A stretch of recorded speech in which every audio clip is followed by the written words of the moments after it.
99 TV బులెటిన్లో breaking news చూద్దాం. గోదావరికి వరద ఉధృతి పెరగడంతో భద్రాచలం వద్ద మొదటి ప్రమాద హెచ్చరిక జారీ చేశారు. ప్రస్తుత నీటి మట్టం 43 అడుగులకు చేరింది. ఇది మరింత పెరిగే అవకాశం ఉందని అధికారులు తెలిపారు. లోతట్టు ప్రాంతాల ప్రజలు అప్రమత్తంగా ఉండాలని హెచ్చరించారు. భద్రాచలం వద్ద ప్రస్తుతం 8.85 లక్షల క్యూసెక్ల నీరు ప్రవహిస్తోంది.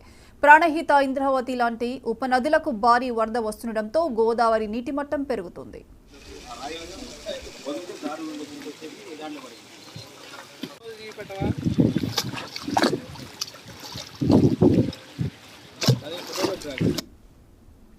గోదావరికి వరద ఉధృతి పెరగడంతో భద్రాచలం వద్ద మొదటి ప్రమాద హెచ్చరిక జారీ చేశారు. ప్రస్తుత నీటి మట్టం 43 అడుగులకు చేరింది.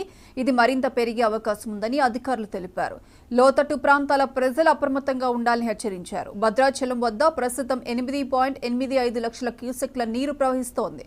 ప్రాణహిత, ఇంద్రావతి లాంటి ఉపనదులకు భారీ వరద వస్తుండటంతో గోదావరి నీటి మట్టం పెరుగుతోంది.